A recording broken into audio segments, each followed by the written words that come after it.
PUBG game से सबसे पहले आपको सीखने को मिलता है कि जीवन में हमेशा प्लानिंग बनाकर काम करें। जब भी आप प्लेन से जमीन पर उतरते हैं तो उसके बाद एक सर्कल बनता है। वो सर्कल धीरे धीरे छोटा होता जाता है और आपको उस सर्कल के अंदर रह के खेलना होता है। लेकिन कई लोग बिना प्लानिंग करके सर्कल से बहुत दूर उतर जाते हैं और उसके बाद वहीं पर एक दूसरे को मारते रहते हैं और उसके बाद वो ब्लू जोन में आकर खुद ही मर जाते हैं और गेम को कंप्लीट नहीं कर पाते हैं। हमारी जिंदगी में भी यही होता है, हम लक्ष्य कुछ और बनाते हैं और किसी और चक्कर में पड़ जाते हैं। इसलिए हमेशा याद रखिए, अपने सर्कल पर ध्यान दीजिए और उस सर्कल की ओर आगे बढ़ते रहिए। दूसरी चीज जो हमें सीखना चाहिए वो है कि भेड़ चाल ना चलें। जब भी हम प्लेन से उतरते हैं तो बहुत सारे लोग ऐसी जगह पर उतरते हैं जहां पर पहले से बहुत सारे लोग उतर रहे हैं। इसका मतलब हम भेड़ चाल चलते हैं और भीड़ का हिस्सा बन जाते हैं और फिर ज्यादा देर तक सरवाइव नहीं कर पाते। हमारी असल जिंदगी में भी यही होता है। हम सफल लोगों को देखते हैं कि वो क्या कर रहे हैं और उन्हीं के जैसे करने की, उन्हीं के जैसे बनने की पूरी कोशिश करते हैं और अपनी पसंद और नापसंद को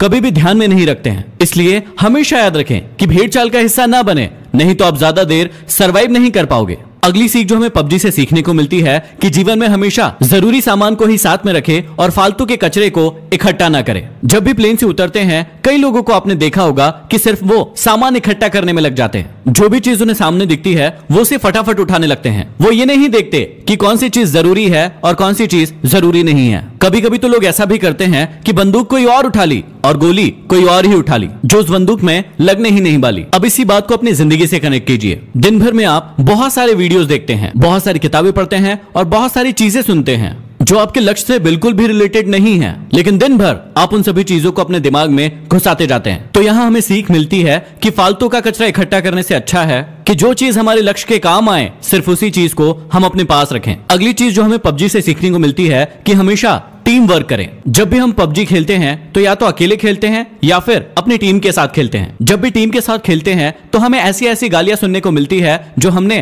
पहले कभी नहीं सुनी है। अब इसमें कुछ लोग तो टीम का साथ देते हैं लेकिन कुछ लोग टीम से दूर भागते रहते हैं। कुछ लोग तो ऐसे भी होते हैं जो अपनी टीम के बंदे को दूर से बैठकर मरता हुआ देखते हैं और उसे रिवाइव भी नहीं देते। ऐसी टीम ज्यादा समय तक नहीं टिक सकती है जो यूनिटी के साथ नहीं खेलती है। जैसे पबजी में यूनिटी का बहुत ज्यादा इंपॉर्टेंस है, वैसे ही हमारे जीवन में भी टीम वर्क और यूनिटी का होना बहुत ज्यादा जरूरी है। नहीं तो कौन व्यक्ति आकर आपको कम मार जाएगा आपको पता भी नहीं चलेगा। अगली चीज जो हमें सीखने को मिलती है कि हमेशा कमजोर साथी को साथ लेकर चले। जब भी हम पबजी खेलते हैं तो हमारे साथ कोई ना कोई व्यक्ति ऐसा जरूर जुड़ जाता है जो नया होता है और जिसे ज्यादा खेलना नहीं आता है, लेकिन हम उसका मजाक उड़ाते हैं। कभी कभी तो ऐसा भी होता है कि यदि आप 3 लोग खेल रहे हैं और 2 व्यक्ति वाली कोई कार मिली तो 2 व्यक्ति बैठकर उस पर निकल लेते हैं और एक व्यक्ति को पीछे ही छोड़ देते हैं। ना तो आपको पबजी गेम में ऐसा करना चाहिए और ना ही आपको अपने जीवन में ऐसा करना चाहिए। जो भी लोग कमजोर है उन्हें हमेशा अपने साथ लेकर आगे बढ़ना चाहिए। अगली सीख जो आप सभी के लिए बहुत ही ज्यादा इंपॉर्टेंट है, ज्यादा साधन जुटाने की अपेक्षा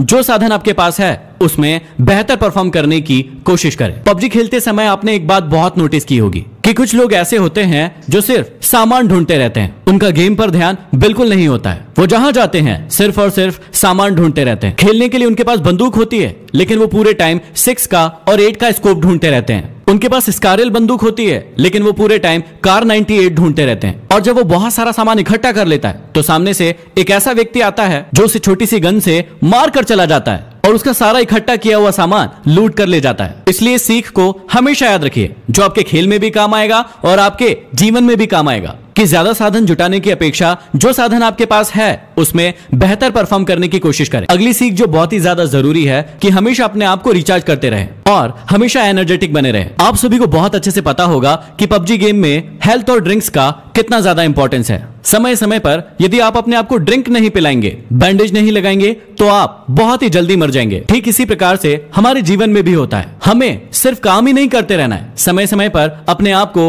रिचार्ज भी करते रहना है। अगली बहुत बड़ी सीख हमें पबजी से मिलती है कि शत्रु को कभी भी कमजोर न समझे। जीवन में आपको कभी भी पता नहीं होता है कि सामने वाला शत्रु कौन है, उसके पास कितने साधन हैं और ऐसा ही हमारे साथ पबजी में भी होता है कि उसके पास कौन सी गन है, उसके साथ कितने लोग हैं, उसके पास कितना हेल्थ है, ये आपको कभी भी पता नहीं होता है। इसलिए आप दबंग बन के उसके सामने छाती चौड़ी करके खड़े मत हो जाइए, क्योंकि कई बार ऐसा भी होता है कि एक नया खिलाड़ी भी एक प्रो खिलाड़ी को मार कर चला जाता है। कई बार हमारे जीवन में भी ऐसा ही होता है। हम अपने कॉम्पिटिटर को अपने से कमजोर मान लेते हैं जो कि हमारी हार का बहुत बड़ा कारण होता है। इसलिए आप कभी भी शत्रु को कमजोर ना समझे। अगली सीख हमें मिलती है कि सही मौके का इंतजार करें। आप सभी ने बहुत अच्छे से सुना होगा कि मौके पर चौका लगाना, इसका मतलब होता है कि आप सभी को सही मौके का इंतजार करना है। कई लोगों को आपने पबजी गेम में देखा होगा कि वो खुलेआम घूमते रहते हैं और धड़ाधड़ गोलियां चलाते रहते हैं, लेकिन एक व्यक्ति दूर पर स्नाइपर लेकर बैठा होता है और एक ही शॉट में उस व्यक्ति को मार गिराता है। कई बार आपको लोग कहते होंगे कि छुपकर क्यों बैठा है, सामने आकर खेल, लेकिन कई बार छुपकर बैठना ही सही मौके का इंतजार करना होता है। इसलिए आप हमेशा जीवन में भी सही मौके का इंतजार करें और उसी के बाद एक्शन लें। और अगली जो सबसे बड़ी सीख है, जो जीवन का सत्य भी है,